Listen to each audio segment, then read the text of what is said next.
The strawberries taste like strawberries. The snozberries taste like snozberries. Snozberries? Who ever heard of a snozberry? We are the music makers, and we are the dreamers of dreams. Come on.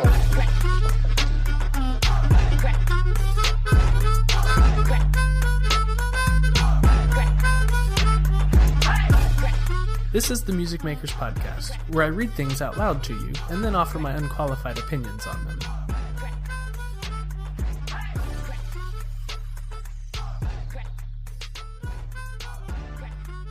Confessions of a Recovering Lifehacker by John Pavlis. I used to be a life-hacking addict, and in some ways I still am. I have a perverse love of systems and efficiency, analyzing, configuring, optimizing, categorizing, defining, and parameter setting. I loved my first Palm Pilot. I read Getting Things Done over a Christmas break for fun, and I took a jerkish kind of pride in replacing whatever corporate email solution a job might foist upon me with my own selfishly optimized system. There was always a better way to do almost anything. But sometime over the last couple years, around the time I turned 30, not coincidentally, it has begun to dawn on me. Maybe all the time I spend looking for better ways to do things is keeping me from, well, doing things. It's like running on a treadmill. You might get in really good shape, I guess, but you never actually go anywhere. They call it, quote, life hacking. And it's a damn catchy term, but it's also a misnomer in 9 out of 10 cases. That's because most of the stuff that pours out of these sites isn't really about hacking your life. It's about constantly fiddling around with all the bullshit that too often gets in the way of your life. Email, paying bills, troubleshooting, syncing all your crap with all your other crap, remembering things you tend to forget because they're boring, tedious, or annoying in the first place. The life part comes from the assumption that in our modern world, all this bullshit is a given that you have to put up with in large quantities. The hacking part is there to assert that since you're going to spend a lot of your life putting up with this unopt-outable bullshit anyway, you may as well fiddle around with said bullshit so that you can, 1, give yourself some feeling of agency over its inescapable presence in your life, and 2, maybe, if you're lucky, make it all stink a little less. Essentially, this kind of hacking is all about trying to make the best of something that is handed to you without your necessarily asking for it, and designed by someone else for someone else's benefit. And it's a useful skill to have, no doubt. But is that really the way you want to think about your life? Tweaking your system for getting things done is easier than deciding what the hell you want to do with your life. A lot of super smart, talented folks really go down the rabbit hole with this life hacking stuff. Why? Maybe, like me, they just have a proclivity for that kind of thinking.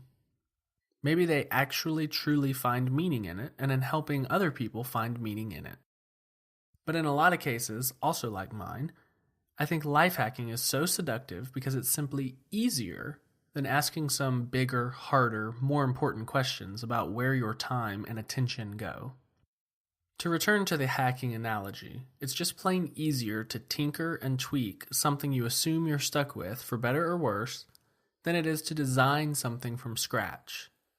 It's less tiring, it's less frustrating, it's less frightening, it takes less commitment. There aren't any unknown unknowns. The failures are less painful and the successes are more frequent. In short, the stakes are low. For example, if you don't conquer your inbox, it'll still be an annoyance that sort of stresses you out, but whatever, you're used to it. And everyone else has the same problem, right? If you do, hey, bonus. That aspect of bullshit you have to deal with is a bit less annoying and stressful, for now anyway, and you probably enjoyed a little morsel feeling of control and satisfaction to boot. Maybe if you read that productivity blog more often, you'll get to have that feeling again. No harm, no foul. Nice hack. Meanwhile, here are the bigger questions you successfully avoided asking and answering. Why do I get so much email in the first place? How important is all that email to what I'm doing? What am I doing?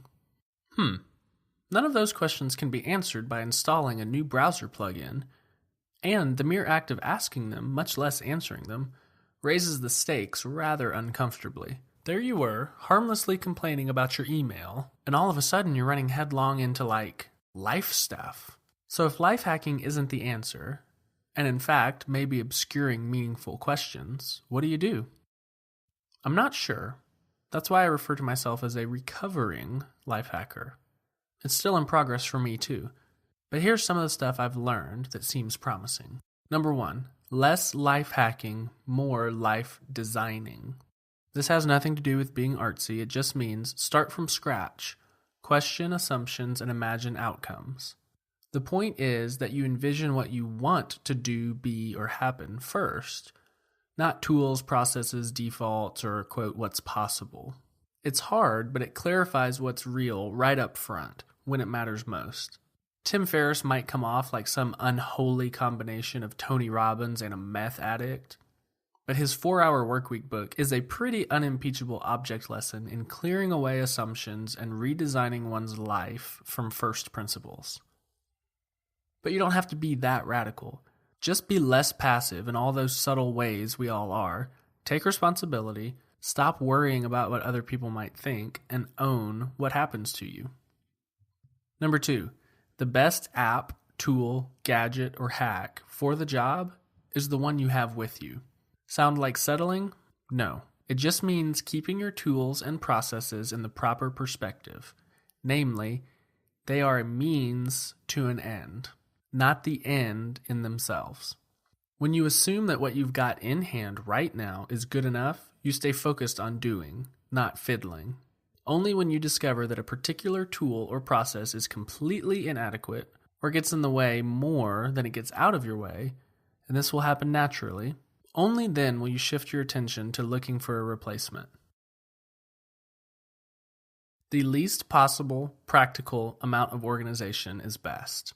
A good friend recently told me his whole working philosophy is based on laziness, but this guy is not lazy. He just realized that systems, categories, hierarchies, all the stuff that life hackers nerd out on to keep chaos at bay, it all takes significant energy and attention to set up and maintain. And more often than we'd like to admit, that energy and attention doesn't translate into being more effective. In fact, above a certain threshold, imposing more order on a system detracts from its effectiveness. Consider a silverware drawer. I used to put forks, knives, spoons, etc. in their own separate compartments. But my wife just takes the clean silverware out of the dishwasher and dumps it into the drawer. It used to drive me nuts, until I realized her non-system didn't make grabbing a fork out of the drawer at dinner time any more difficult. It was actually better because I was no longer wasting time maintaining my useless silverware categories and wasting my energy trying to convince her they were worthwhile. In this case, barely any organization at all was just the right amount. Of course, if you pulled this stunt in a restaurant kitchen, you'd be screwed. But that system probably has its own least practical level of organization. Unclench the fists a little and get a little more comfortable with chaos. Perversely, your life will get simpler. You are very important, but only to certain people. Make sure you identify them correctly. Why do I check my inbox, Twitter feed, smartphone notifications, and blog stats like a crack fiend? Because I really like feeling important. I like getting messages instantly because their manufactured urgency makes me feel like my attention is a hot commodity clamored for by thronging masses. And it's true, my attention is a hot commodity, but not to 95% of the people behind those dings and pings. They don't really care about me or my attention at all, other than as a means to their own ends. If I emailed them back right now, or 2 hours from now, tomorrow, or never, it very well might make no real difference in the big picture. You know who does care about my attention? My wife, my friends, the family members I don't call often enough. To them, I actually am important. Why not act accordingly? I'm not saying you should just blow off your communication-related obligations at will, but being omni-available in real time should not be your default if you can help it. Let's be honest, the consequences of ignoring or deferring incoming messages until you are ready to view them, are abstract and vastly overestimated, while the consequences of being that jerk who keeps checking his iPhone at dinner are very, very real. Life hacking is fine. I don't mean to imply it's a scourge like polio that should be stamped out for the overall good of the human race, or that people who write productivity blogs are gremlins out to sap your life force. But the truth is that this kind of stuff is not going to help you figure out how to live well. Unlike a whole lot of other things in this world, it can actually hinder you if you're not careful. The best book about work and productivity I ever read wasn't even about that. It's called This Is Water. I just reread it myself, and here's the gist. Life, the only one you get, consists of what you pay attention to. There's literally nothing else. The awesome thing is that no one gets to decide what you pay attention to except you. It seems easy, banal even. It's not. Learning how to do it, effectively, meaningfully, and relatively unselfishly, is pretty much the most profound thing you can attempt to do with the time you've got left. And there ain't no app for that.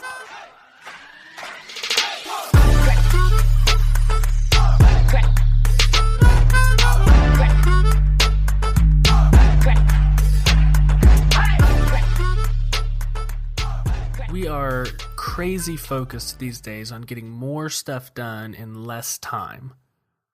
If you do a search on Amazon for 1 minute, you get stuff like the 1 Minute Manager, the new 1 Minute Manager, the 1 Minute Cure, the secret to healing virtually all diseases, the 1 Minute Organizer, plain and simple, leadership, and the 1 Minute Manager. This is my favorite. 1 minute with God, 60 supernatural seconds that will change your life. Really? A minute? We're trying to manage, cure diseases, and get close with God in a minute? I think we may have gone a little bit too far here. So the reason I like this article is because the author is talking about not just optimization for the sake of optimization. That is useless. But rather optimizing for what is important. So a couple of things in this one that I really like. The first is when he starts talking about email. It's super easy to get wrapped around making sure that your email inbox is super tidy. And then you become a slave to that email inbox. Instead of approaching it by saying, why am I getting so much email? What am I doing? Is this even important? You just look at the email and the system you have set up to handle the email as some sort of optimization. But at the root, you haven't addressed the serious question. I love it when he says it's much easier to tweak your system for getting things done than to figure out what the heck you're doing with your life. One of the things that I started doing after I read this article a long time ago was I changed how I managed my sock drawer. And yes, it's as profound as it sounds. My sock drawer. My sock drawer is completely optimized at this point, but it's not optimized for matching socks or looking organized. It's optimized for the way that I actually live my life. Let me explain. Every now and then I buy a crazy amount of socks on Amazon, but I only buy one kind of sock. Every time it's the exact same kind. So what this allows me to do is wash all of my socks, dump them in the drawer, never worry about matching them, never worry about losing a sock. If a sock starts to get a little hole in it, you know what I do? I throw it away. And I throw one away at a time because I don't care about pairs because they're all the same. I've got 30 socks in the drawer that are the exact same. So if I want to throw one away, I throw it away. And somehow, you know how you always lose socks in the washing machine? Doesn't matter. I've got 30. I can lose a couple. So I don't have all these orphaned socks floating around. I've got one style of sock, and every morning I just grab 2 of them, and they're guaranteed to match, and it's awesome. Yeah, it's probably a little bit crazy, but I've optimized that little portion of my life. I don't ever worry about socks. Never worry about socks. So for me, the organized sock drawer was a system that I thought had to be maintained because we're all rational adults here. And then I realized that system does nothing for me at all. Are there systems that you're maintaining faithfully and dutifully that really don't do anything for you at all?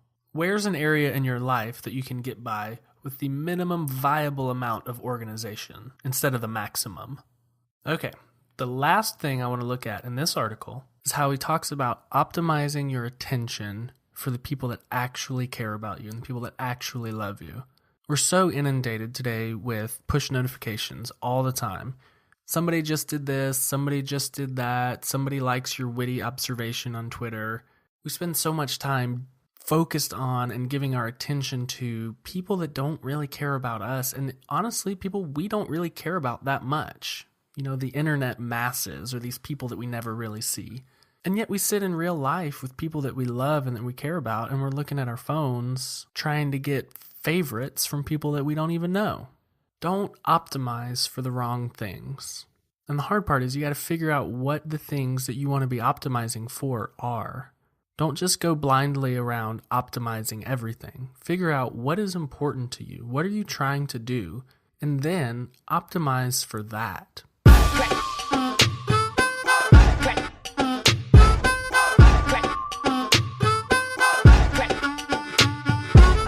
The Music Makers Podcast is released twice weekly on Mondays and Thursdays at 10 a.m. Central. Here's a sneak peek from the next episode, The Power of Sponge Learning. Being exposed to other people going after their dreams day in and day out, building incredible things, and having an awesome time doing it tends to rub off on you. You can subscribe in iTunes by searching for The Music Makers, or visit us online by going to musicmakers.fm. And as always, you can reach me at aaron@musicmakers.fm.